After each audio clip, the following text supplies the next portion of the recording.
11 दिसंबर 2015 की शाम थी। मुंबई की हलचल हमेशा की तरह जारी थी, लेकिन उस शाम एक ऐसी खबर आई जिसने शहर के कला जगत को चौंका दिया। भारत की जानी मानी समकालीन कलाकार हेमा उपाध्याय अचानक लापता हो गईं। वो अपने वकील हरीश भामभानी से मिलने गई थीं, लेकिन हैरानी की बात ये थी कि उसी दिन हरीश भामभानी भी गायब हो गए। न कोई कॉल, न कोई मैसेज। दोनों आखिरी बार वकील के दफ्तर में देखे गए थे। रात बीतती गई, लेकिन न तो हेमा अपने घर पहुंची और न हरीश से कोई संपर्क हो पाया। दोनों के मोबाइल बंद थे। 12 दिसंबर की सुबह चिंता बढ़ने लगी। परिजनों ने अलग अलग थानों में गुमशुदगी की रिपोर्ट दर्ज कराई। शहर में अफवाहें फैलने लगीं। एक जानी मानी कलाकार और उसका वकील, दोनों एक ही दिन एक ही जगह से गायब। किसी को अंदाजा नहीं था कि ये रहस्यमयी गायब हो जाना आने वाले दिनों में एक हिला देने वाला हत्याकांड बन जाएगा। मुंबई पुलिस को जब दोनों की गुमशुदगी की रिपोर्ट मिली, तो उन्होंने बिना देर किए जांच शुरू कर दी। सबसे पहले पुलिस ने उस इमारत के आसपास के सीसीटीवी फुटेज खंगाले जहां हेमा और हरीश को आखिरी बार देखा गया था। वीडियो में दोनों एक कार में बैठते हुए नजर आए, शांत, सामान्य अंदाज में।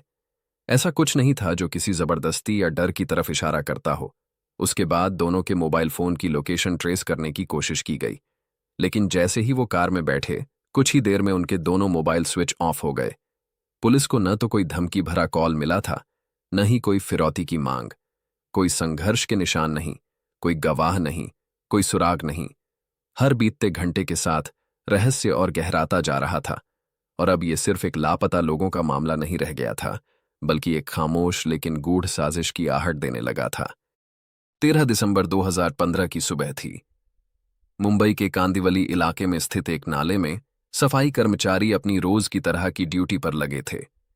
अचानक उनकी नजर पानी में बहते दो बड़े लोहे के डिब्बों पर पड़ी। ये आम घरेलू ड्रम जैसे नहीं थे, भारी, बंद और अजीब से दिखने वाले। शुरुआत में लगा कि यह किसी फैक्ट्री का कचरा होगा, लेकिन जब उनमें से एक डिब्बे से हल्की बदबू आने लगी, तो सफाई कर्मियों ने तुरंत पुलिस को सूचना दी। मुंबई पुलिस मौके पर पहुंची। सुरक्षा के बीच दोनों डिब्बों को बाहर निकाला गया और धीरे धीरे उन्हें खोला गया। जैसे ही डिब्बों को खोला गया, वहां मौजूद हर शख्स सन्न रह गया। डिब्बों के अंदर प्लास्टिक शीट में लिपटे दो शव मिले थे, एक पुरुष का और एक महिला का। शवों को इस तरह पैक किया गया था मानो किसी माल की तरह ढंग से बंद किया गया हो। पुलिस ने दोनों शवों को तुरंत पोस्टमार्टम के लिए भेजा। मीडिया तक खबर पहुंच चुकी थी और अब ये मामला पूरे शहर की नजरों में आ गया था। फॉरेंसिक टीम ने जब जांच शुरू की तो जल्द ही पुष्टि हो गई। ये शव किसी और के नहीं, बल्कि हेमा उपाध्याय और हरीश भामभानी के थे। महिला शव की शिनाख्त हेमा के परिवार वालों ने उनके गहनों और शरीर पर मिले कुछ विशिष्ट निशानों से की। वहीं हरीश भामभानी की पहचान उनके फिंगरप्रिंट और दांतों की जांच से हुई।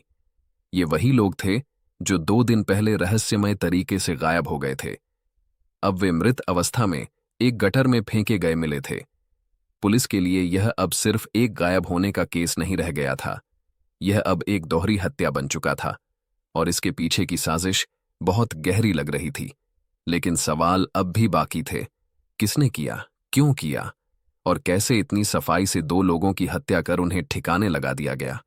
जांच अब तेजी से आगे बढ़ाई गई, और जो सामने आने वाला था वो और भी चौंकाने वाला था। पोस्टमार्टम रिपोर्ट्स आने के बाद मामले की गंभीरता और भी बढ़ गई। फॉरेंसिक विशेषज्ञों ने स्पष्ट किया कि दोनों की मौत गला घोंटने से हुई थी और उसके बाद सिर पर किसी भारी चीज से वार किया गया था। हत्या का तरीका बेहद सुनियोजित और निर्मम था। पहले शिकार को दम घोंटकर मारा गया, फिर सिर पर वार कर यह सुनिश्चित किया गया कि पीड़ित बच न सके। जब शवों को प्लास्टिक में लिपटे हुए डिब्बों से निकाला गया था, तो दोनों को बिल्कुल एक जैसे तरीके से लपेटा गया था, एक प्रोफेशनल, योजनाबद्ध अंदाज। फॉरेंसिक टीम ने डिब्बों की सतह पर प्रयोग हुए लाल रंग के पेंट और भीतर इस्तेमाल की गई पैकिंग सामग्री की बारीकी से जांच की। जांच के दौरान यह पाया गया कि यह खास किस्म की पैकिंग सामग्री और पेंट वही थे जो हेमा उपाध्याय के चेंबूर स्थित आर्ट स्टूडियो में अक्सर उपयोग किए जाते थे। ये एक बेहद अहम सुराग था। मतलब साफ था, हत्या के बाद शवों को पैक करने में जो चीजें इस्तेमाल हुईं वे हेमा के ही स्टूडियो से ली गई थीं। अब पुलिस का ध्यान हत्या की जगह और हत्यारे की पहचान पर गया। कौन ऐसा हो सकता था जिसे हेमा के स्टूडियो का सामान, वहां की व्यवस्था और आंतरिक पहुंच के बारे में जानकारी थी? यह सवाल जांच अधिकारियों को एक ऐसे नाम तक लेकर गया जिसने पूरे केस की दिशा ही बदल दी। फॉरेंसिक सुरागों और तकनीकी जांच को जोड़ते हुए मुंबई पुलिस धीरे धीरे हत्यारों के करीब पहुंच रही थी। इसी क्रम में एक नाम सबसे ज्यादा संदिग्ध बनकर उभरा, विद्याधर राजभर। विद्याधर एक वेल्डर और इंस्टॉलेशन टेक्नीशियन था जो हेमा उपाध्याय के साथ लंबे समय तक उनके आर्ट स्टूडियो में काम कर चुका था। वह न केवल उनके कई आर्ट प्रोजेक्ट से जुड़ा था बल्कि स्टूडियो की तकनीकी व्यवस्था और भीतर की गतिविधियों से भी अच्छी तरह परिचित था। जांच में सामने आया कि विद्याधर और हेमा के बीच वित्तीय विवाद चल रहा था। हेमा ने उसे किसी पुराने प्रोजेक्ट के पैसे नहीं दिए थे, ऐसा विद्याधर का दावा था। वहीं हेमा का पक्ष था कि विद्याधर ने समय पर काम पूरा नहीं किया, इसलिए पेमेंट रोकी गई थी। ये विवाद लंबे समय से चल रहा था और दोनों के बीच संबंध तनावपूर्ण हो गए थे। सबसे बड़ा संकेत यह था कि विद्याधर वारदात के ठीक बाद से गायब था। 12 दिसंबर की सुबह से उसका मोबाइल बंद था और न तो वह अपने घर गया, न किसी सहकर्मी से संपर्क में आया। उसके लापता होने ने पुलिस के शक को और मजबूत कर दिया। अब यह स्पष्ट होने लगा था कि हत्याकांड सिर्फ एक इत्तेफाक या गुस्से का नतीजा नहीं था। यह एक सोची समझी साजिश थी जिसमें किसी को ठिकाने लगाने के लिए योजना बनाई गई थी। पुलिस ने विद्याधर की तलाश शुरू कर दी, लेकिन वह जैसे जमीन में समा गया था। अब यह केस एक नई दिशा में बढ़ रहा था।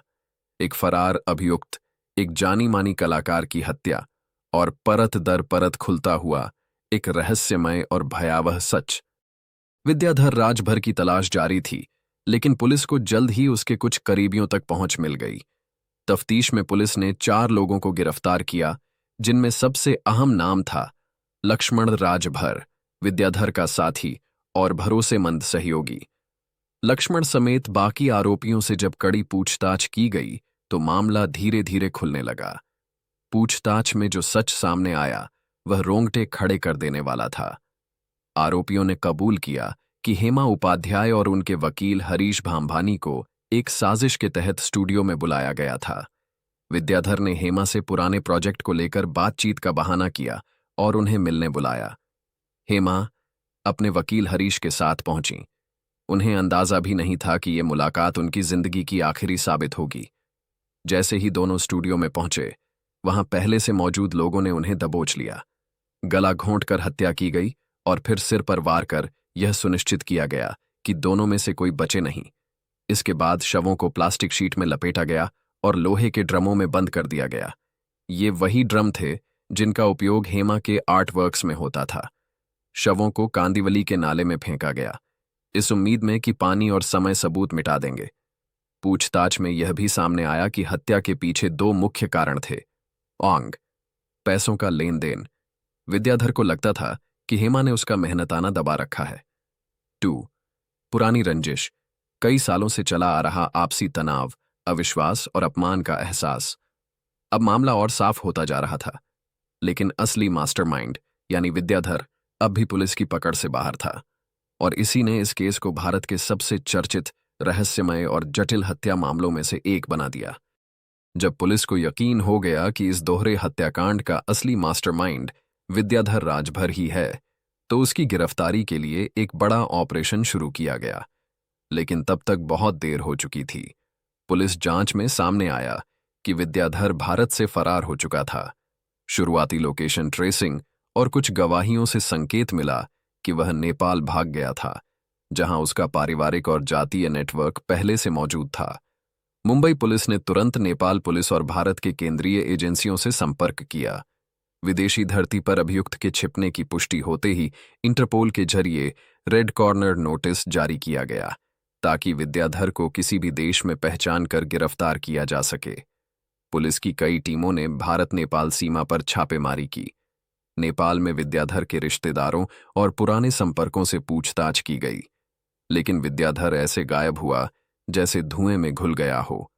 वो न तो किसी डिजिटल माध्यम से ट्रेस हुआ, न ही किसी भी पहचान पत्र का उपयोग करते पकड़ा गया।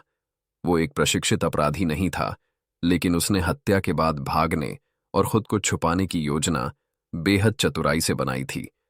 आज वर्षों बाद भी विद्याधर राजभर पुलिस की गिरफ्त से बाहर है, और यही वजह है कि हेमा उपाध्याय और हरीश भांभानी की हत्या का यह केस आंशिक रूप से अब भी अनसुलझा है। कानून ने उसके साथियों को सजा दी, लेकिन जिस व्यक्ति ने सबसे बड़ा अपराध किया वह अब भी आजाद घूम रहा है। और यह अधूरा न्याय इस केस को न सिर्फ एक अपराध की कहानी बनाता है, बल्कि एक जिंदा रह गया सवाल भी कि क्या कभी न्याय पूरा होगा? क्या कभी विद्याधर पकड़ा जाएगा, या फिर यह रहस्य हमेशा अधूरा ही रहेगा? हेमा उपाध्याय और हरीश भांभानी की जघन्य हत्या के बाद जिन 4 सहयोगियों को गिरफ्तार किया गया था, उन्हें कोर्ट में पेश किया गया। मामला अदालत में चला, गवाह, सबूत और कबूलनामों के आधार पर केस की सुनवाई हुई, मगर आज तक यह मुकदमा पूरी तरह निपटा नहीं है। मुख्य आरोपी विद्याधर राजभर के फरार रहने की वजह से केस हमेशा अधूरा ही माना जाता रहा। हेमा की हत्या ने न केवल उनके परिवार बल्कि पूरे भारतीय कला जगत को झकझोर दिया। एक ऐसी कलाकार जिसने अपने अनूठे इंस्टॉलेशन आर्ट और सच्ची कल्पनाओं से अंतर्राष्ट्रीय पहचान बनाई थी, उसे इस तरह मौत के घाट उतार देना हर किसी के लिए एक गहरा आघात था। परिवार को आंशिक न्याय मिला, कुछ आरोपी जेल में हैं, केस की कार्रवाई आगे बढ़ी है, लेकिन जिसने इस पूरे षड्यंत्र की नींव रखी वो अब भी आजाद है। यह मामला आज भी कई सवालों को जन्म देता है। क्या कला और व्यवसाय के नाम पर हत्या इतनी योजनाबद्ध हो सकती है? क्या रंजिश और पैसा इंसान को इस हद तक ले जा सकते हैं? क्या न्याय तभी पूरा माना जा सकता है जब मास्टरमाइंड पकड़ा जाए? या फिर सच्चाई कभी पूरी तरह सामने नहीं आ पाएगी? हेमा और हरीश की मौत के सालों बाद भी ये केस मुंबई की उन दर्दनाक कहानियों में शामिल है जिनके जवाब अब भी अधूरे हैं। ये कहानी यहीं खत्म नहीं होती, क्योंकि जब तक विद्याधर राजभर गिरफ्तार नहीं होता, जब तक कोर्ट अंतिम फैसला नहीं सुनाता और जब तक सच्चाई पूरी तरह सामने नहीं आती, न्याय अधूरा ही रहेगा।